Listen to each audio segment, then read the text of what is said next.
E aí, pessoal, tudo bem? Espero que vocês estejam bem, espero que tenham tido uma boa semana, que tenham tido a oportunidade de ler poesia, que estejam lendo poesia. E hoje a gente vai conversar sobre esse livro, um livro filosófico de poema, de poesia aqui no nosso canal. Acho que o livro está indicado para o Jabuti desse ano e se chama Vida Aberta. Vida Aberta. Tratado Poético Filosófico, W.J. Solia. É o primeiro livro que eu estou lendo desse poeta. É um livro com certeza interessante, único, talvez. Não sei se dentro da literatura brasileira tem algo no estilo, deve ter, parecido ao menos. Eu, na verdade, não posso me lembrar, eu ao menos não li. Então, só nesse sentido, o livro já é interessante. Fora do Brasil, sim, né? Essa ideia de poesia e filosofia não é algo novo, né? É algo que, se a gente buscar aí, vem já dos gregos, não? Ou até mesmo a Bíblia, né? A gente pode imaginar que é um tratado filosófico, ético, poético, né? Mas no sentido de ter a forma, não? Uma estrutura poética de versos, vamos dizer, curtos, com quebras, né? De repente, é um poema que joga com a pontuação muito, né? Com a questão da pontuação, a questão do espaço em branco também. Esse poema, né? Muito diferente da Bíblia ou daquele De Nature, acho que é o De Natura, que é o livro filosófico, não é grego, que também é escrito em versos, né? Mas acho que são os versos mais num formato restrito, né? Não versos livres como a gente vai encontrar aqui no Vida Aberta, que o poeta joga, né? Da maneira que ele acha relevante, o que ele acha que é necessário. Então, dentro do verso livre, aí ele cria os versos dele. Eu não lembro, na verdade, o escritor dessa obra, mas é dentro da filosofia, não, do Epicúrio, que já falava sobre os átomos, né, e tudo mais, já ainda na Grécia clássica. Eu tô tentando me lembrar o nome do poeta, mas eu não vou me lembrar agora. Depois eu posso colocar aqui, se vocês quiserem saber, me perguntarem. Mas se vocês digitar aí no Google, tenho certeza que vocês vão descobrir. Mas acho que a gente pode falar mesmo do Vida Aberta aqui, que é o poema que a gente tem em mão. Ele foi lançado pela Penalux. E, e sim, acho que a gente pode começar já falando sobre um trecho, né, do poema. Porque sempre a gente começa citando, né, um poema em si, mas esse livro a gente tem, na verdade, é um poema, né? Então é um poema que vai caminhando, circulando por questões diferentes, né? Seja questões morais, ou questões históricas, ou questões científicas, ou sempre num não numa abordagem, né, filosófica, né? Porque a filosofia em si é a arte de pensar sobre a linguagem, sobre a existência em si das coisas.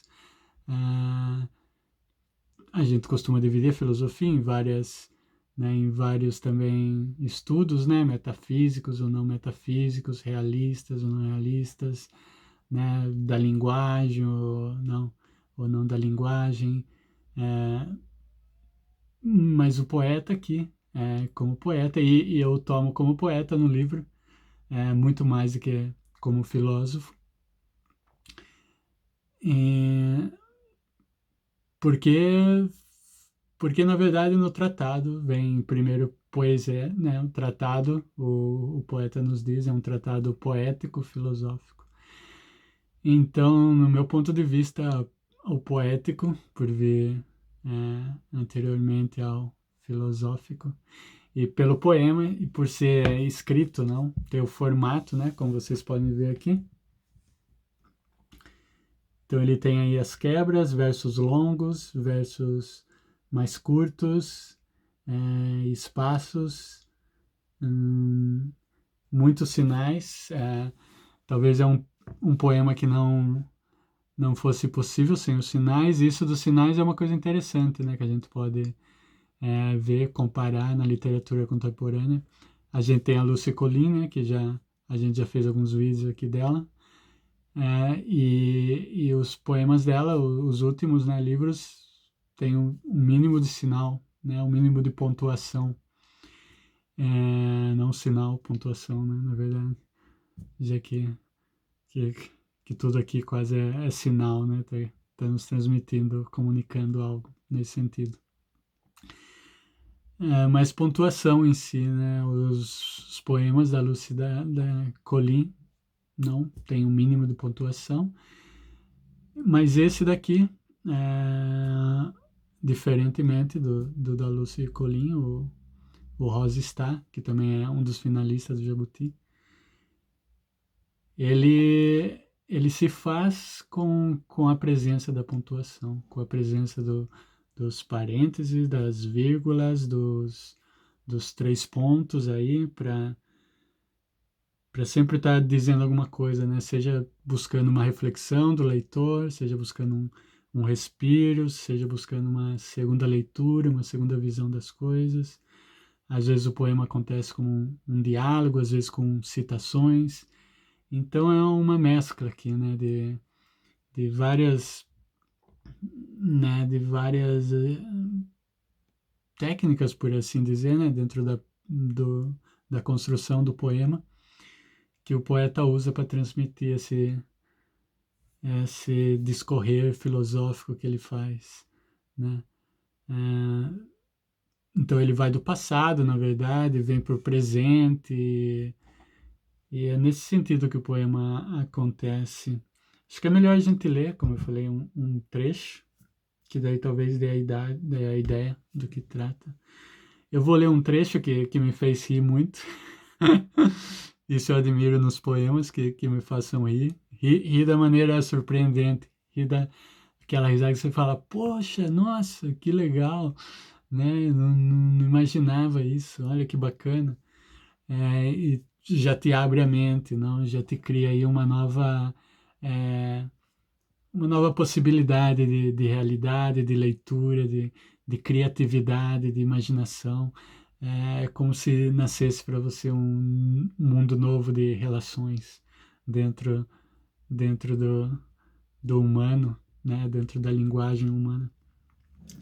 Então eu vou ler para vocês esse trecho, que é um trecho do poema longo, então, já que, né, não há separações de trechos, tipo de pensamentos, de ideias, mas tudo faz parte do mesmo poema longo. Espero que vocês comprem o livro para realmente entender do que eu estou falando, que sei que eu não estou sabendo explicar muito bem aqui. É limitação minha, não é limitação de vocês. Mas deixa eu ler aqui, talvez fique um pouquinho mais claro. Do mesmo modo, a mulher pode não ter o ABC, mas seu corpo engendra um bebê. Como alguém que toque de ouvido a faça parte do que duvido da Sinfônica de Stuttgart.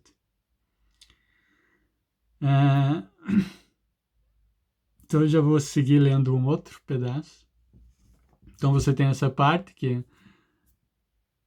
trata de algo que ele vai tratar aqui, acho que umas 2 ou 3 vezes, que é a questão bastante filosófico, né, do conhecimento, não? Essa questão do que realmente é conhecimento, né? Será que a gente realmente tem capacidade de conhecer as coisas, não?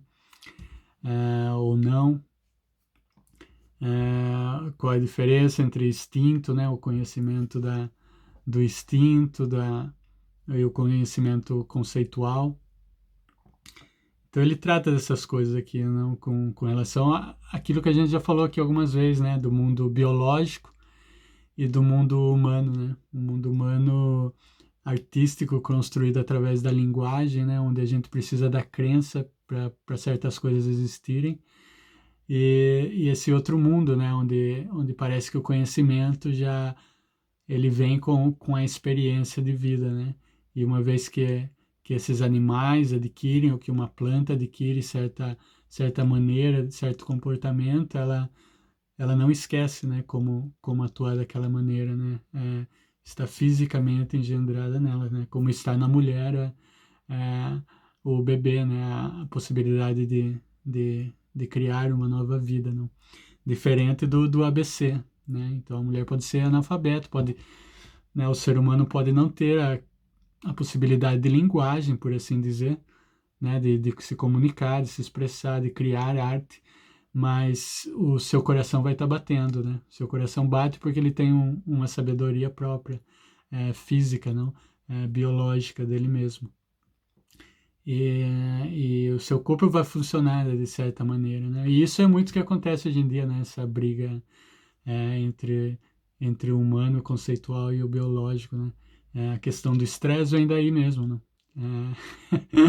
A gente se estressa por coisas hoje em dia que o corpo físico não está preparado, né? A gente estressa a cada 2 segundos e o corpo, os hormônios, né? A parte física, ela trabalha de certa maneira que essa quantidade, né, de preocupação que a gente tem com coisas que a gente mesmo criou,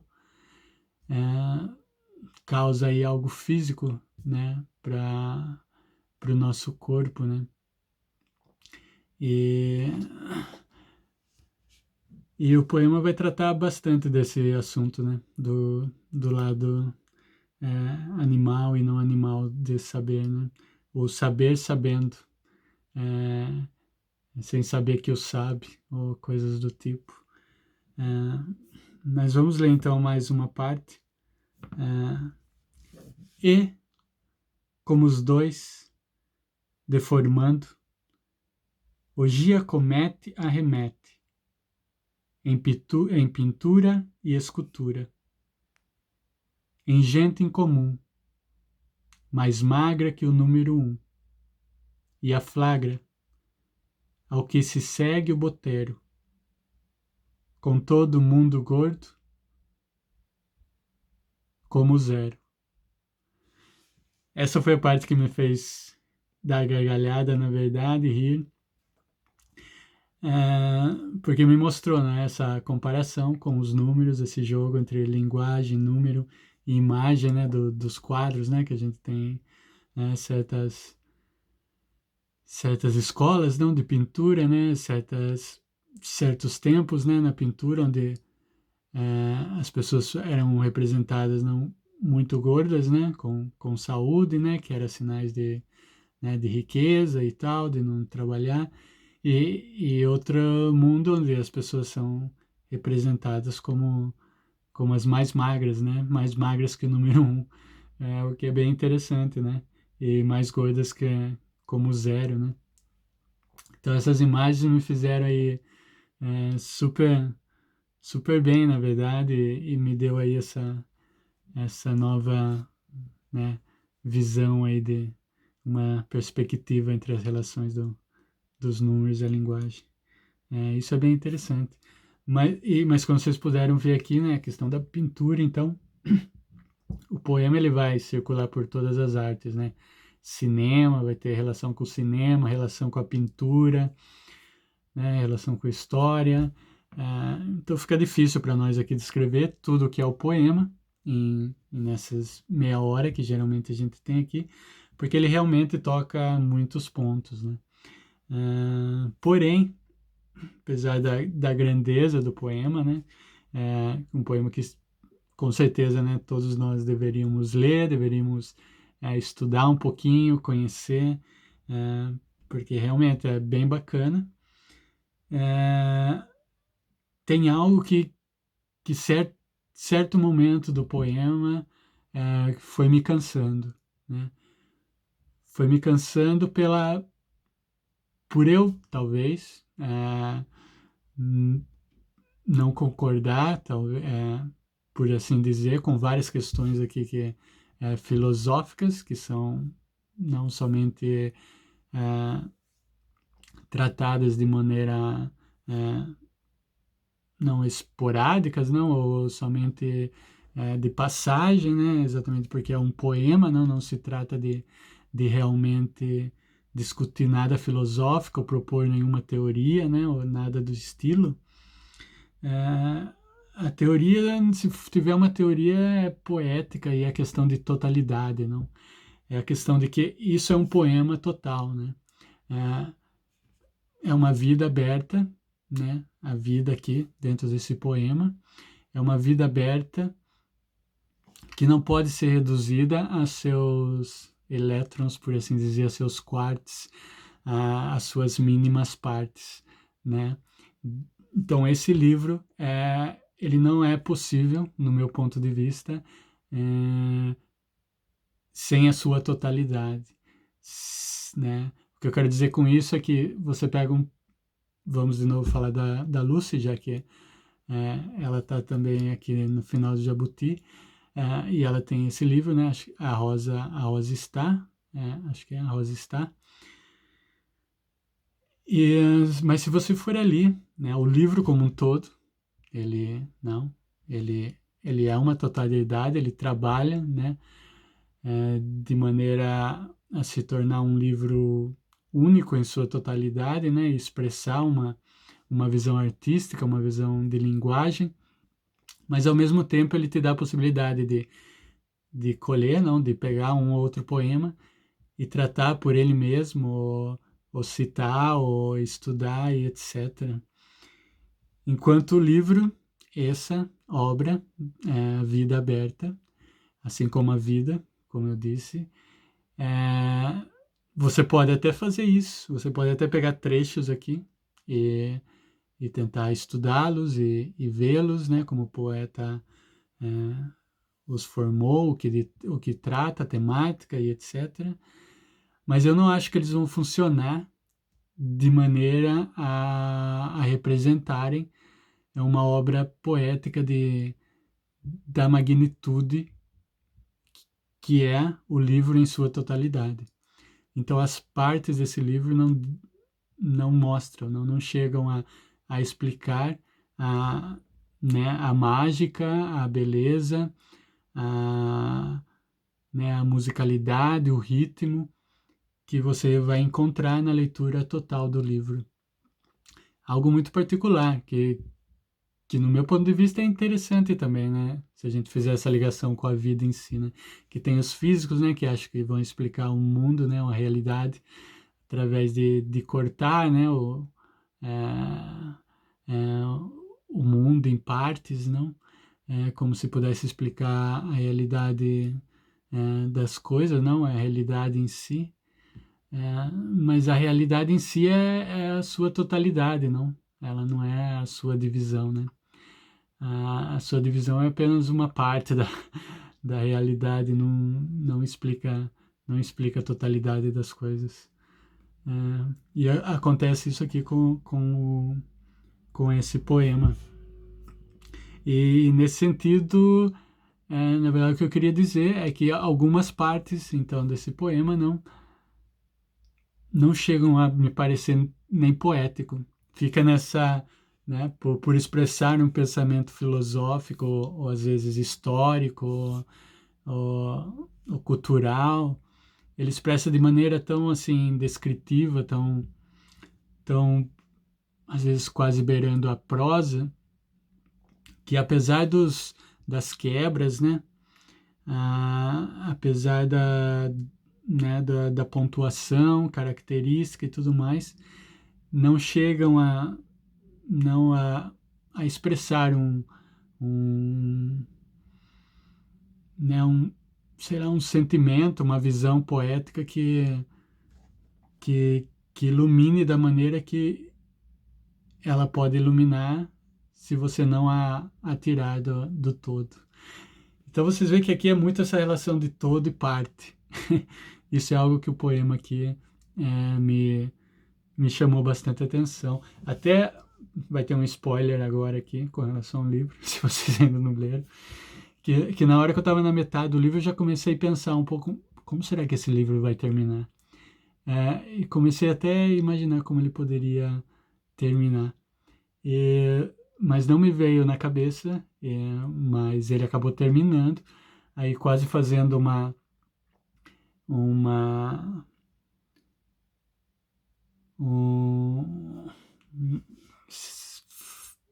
uma apologia, seria? Ou, qual seria a palavra? Sim, mostrando aí que o escritor em si, que o poeta, ele tem uma afinidade com Nietzsche grande, com a teoria do Nietzsche de se repetir, né? Que as existências não vão se repetindo, não, a gente vai fazer sempre a mesma coisa que a gente fez na vida, né? Então é melhor que você faça o seu melhor, que dê o seu melhor, tal, que a existência das coisas é uma eterna repetição, né? E o livro tenta mostrar isso em sua totalidade, que ele começa de uma maneira e ele vai terminar de uma maneira muito similar, apesar que não é idêntica. Você vai encontrar trechos e palavras que modificam o final e o começo. Mas tem essa noção, né? Tem essa noção nietzschiana da vida como uma eterna repetição. O que é interessante, eu acho. É um tipo de pensamento que eu acho que realmente pode, assim, nos motivar, às vezes, a ter uma existência, né, intensa, frutífera e aproveitando do presente da melhor maneira possível, né, das realidades que nos aparecem, que confrontamos e tudo mais. E eu acho que eu vou ler, então, mais um pedaço aqui, que eu estou falando bastante sobre esse livro. Mas eu não tenho, na verdade, muita, assim, noção de que partes ler. Até mesmo por tudo que eu andei dizendo. Desculpa. Mas deixa eu ler essa parte aqui para vocês, então. Vou, devagar, alma em torvelinho, entre obras-primas, como rimas, num corredor.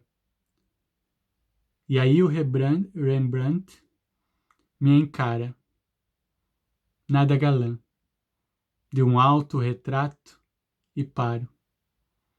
Reparo que, de fato, ele se olha no espelho em 1600 e tanto, coisa que faz a miúde, mas pelo encanto de que é a outro, a mim, no caso, que, ao se retratar, olhos nos olhos, ilude.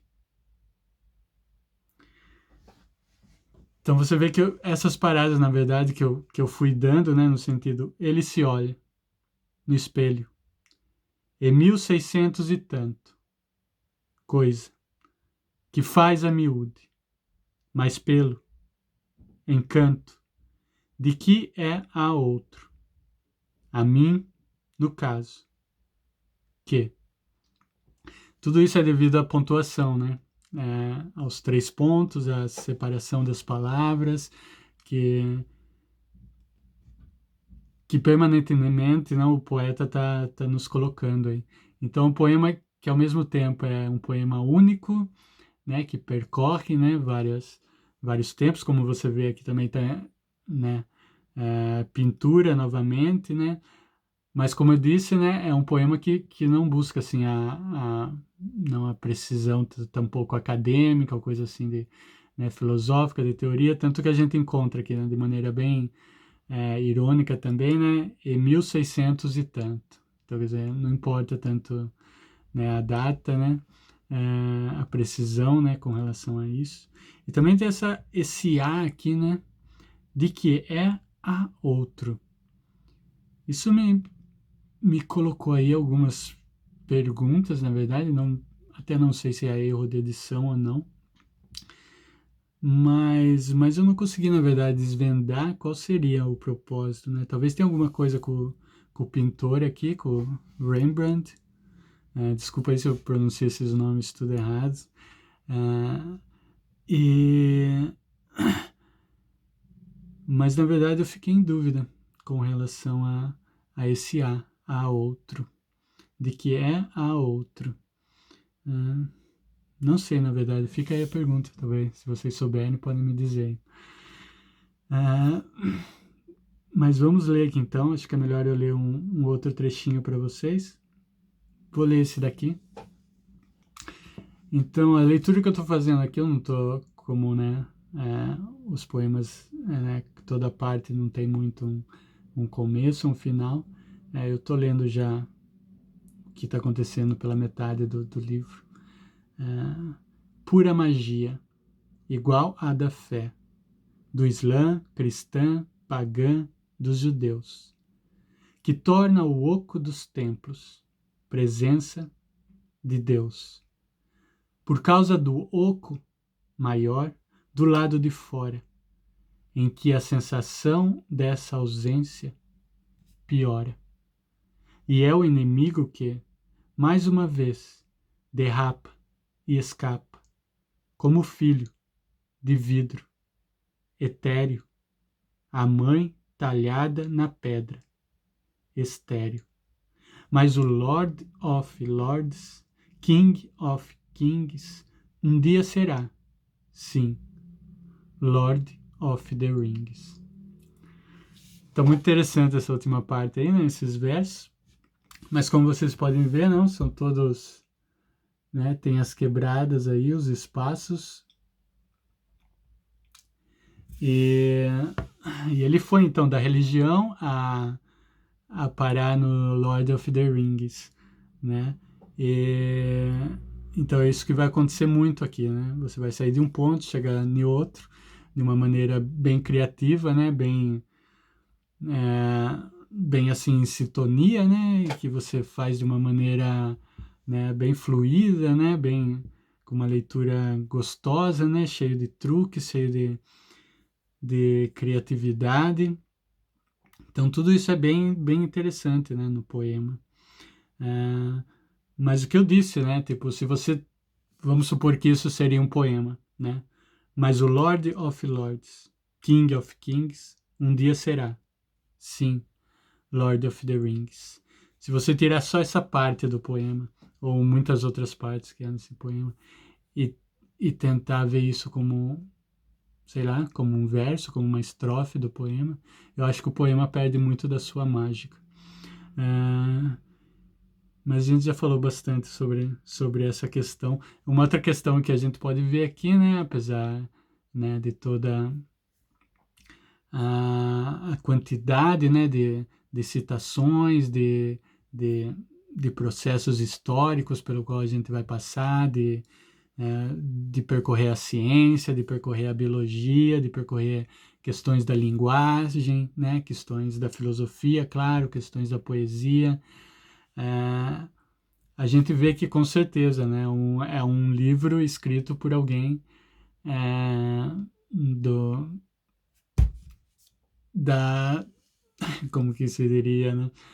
Alguém que vem dessa escola europeia, não? Ou americana, ou né, da nossa história aqui, né? Influenciada muito, né? Aqui, né? Eu tô aqui na Inglaterra, mas no Brasil, mas tudo faz parte, né, desses continentes, né? Então, europeu, americano, né? E muito pouco se acha aqui sobre África, ou sobre Ásia, ou sobre, né, Oriente. Então, se concentra mesmo em todas as questões, né? É, de maneira generalizada, não? Para não dizer absoluta, porque uma vez ou outra você encontra, né? Como a gente viu aqui, Islã, Mas é o mínimo do mínimo, realmente. Inclusive, no começo tem algo muito curioso. Acho que a gente já pode ler essas duas partes do final e do começo, a gente já vai chegando nos 30 minutos. Então, no começo, o livro começa dessa maneira. Deixa eu ler para vocês.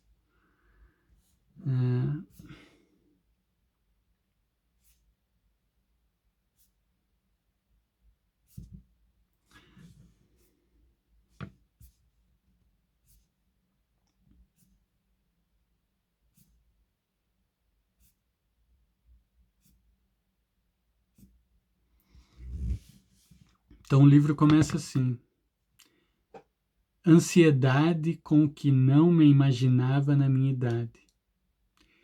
E no pique da Wallace Hartley Band, que toca até o The End no Titanic, sinto-me, agora, como Apache que nunca viu o homem branco e lhe acha a espora. Então assim começa o livro e o livro termina assim.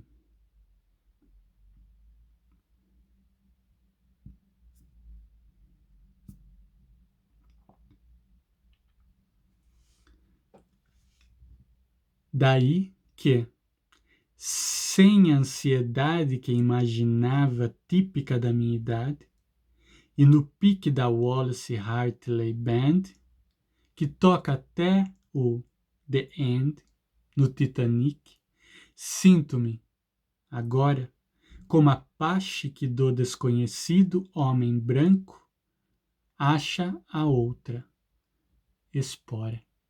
Então vocês veem aí, se vocês olharem de perto daí, vocês comprarem o livro, um livro que vocês devem comprar, né, devem ler,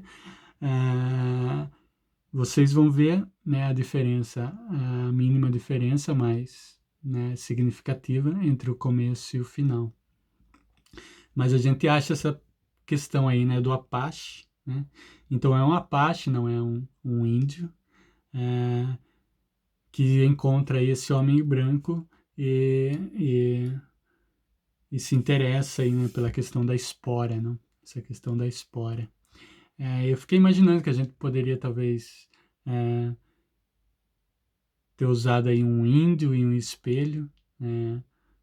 Poderia, não sei. Não, mas eu tenho certeza que o poeta tem boas razões para ter colocado Apache e espora. Mas é isso aí. Esse é um poema que, por mais que a gente ficasse aqui, né, horas, dias conversando, a gente não ia falar sobre tudo. É um poema genial, não? Na sua organização, na sua organicidade, por assim dizer assim. É um poema que, como eu falei, tem que ser tomado como na sua totalidade, como a vida tem que ser tomada na totalidade. Se a gente quer explicar o que é a existência, o que é o homem, não adianta você cortar o homem em pedacinhos, tentar encontrar ali, separar o seu coração do estômago e tudo isso. Você até pode, mas ali você não vai encontrar o homem. Da mesma forma, você não vai encontrar aqui o Vida Aberta, se você começar a separar esse poema como, como é possível com outros livros. Então isso pode ser um ponto negativo, mas é também o seu ponto positivo, eu acho. E, e é isso aí, né? E espero que vocês tenham curtido. Leiam esse poema, tá? Ele vai surpreender vocês. Tem umas partes não super interessantes, super bacana. E eu gostei muito, sim. Foi uma novidade e foi bem interessante. Agora eu não sei, eu sempre termino com algum poema, né? E nesse livro até essa questão ficou difícil, porque a melhor forma de terminar esse vídeo seria ler o poema inteiro para vocês. Mas é algo que não vai ser possível. Então vou escolher aqui um. Esse primeiro que apareceu aqui, que estava em negrito aqui, que eu coloquei aqui em negrito, deve ser por algum motivo. Eu não lembro exatamente agora, mas vou terminar com isso. E parabéns, parabéns, Penalux. E parabéns, Sônia, pelo poema. Realmente aí me intrigou bastante, né? Tem várias coisas aí que, que eu achei bem legal. E, e outras que realmente eu poderia discordar em questões filosóficas, mas acho que a gente já falou muito de filosofia por aqui hoje, nesse canal de poesia e poemas. É isso aí. Eu queria agradecer a todo mundo que já tem aí se inscrito no canal, que tem comentado, que tem me apoiado. Brigadão. Sempre bom aí ouvir o que vocês acham, pensam. E, e sim, me critiquem aí, me mandem conselhos sobre. Sempre falo da questão tecnológica aqui, da questão não, da imagem, do som. Não sei como isso está chegando até vocês. Espero que com o mínimo de qualidade para que possam entender aí um pouco. E mais uma vez, aqui o pub é para conversar sobre poesia, para dar a nossa opinião, conversar. Não é nada, não é um curso, não é nada acadêmico. E, e vamos ler poesia, né? Vamos ler bastante poesia aí para ir aprendendo uns com os outros, aprendendo com os poetas, com cada livro, né? A gente vai ampliando aí a nossa visão, nosso criticismo, né, com relação a nós mesmos, não? Isso que é o mais importante, não? Que a gente tenha sempre essa capacidade de reconhecer que a gente tem que estar sempre aí nos negando e duvidando da nossa própria dúvida. E é isso, tá? Vivam uma existência fantástica, leiam poesia, leiam filosofia, que sempre ajuda. e, e até a próxima, né? Até a próxima com mais poemas. O próximo aqui que eu vou ler vai ser o Marcelo, um livro do Marcelo Lapes, Trapaça, e um outro livro da Adriane Garcia, acho que é Fábulas para adultos perderem o sono, algo assim. Tá? Um abraço então, cuidem-se e fiquem aí com um trechinho de Vida Aberta, tratado poético-filosófico. O fato é que Deus, como Zeus, em sã consciência, é imaginário, extraordinário homem, dotado de onipotência. Mas, se um já perdeu o emprego, um dia o judeu também cai. Sim, do Sinai. Basta que tudo, a seu respeito, seja submetido a estudo. Tchau.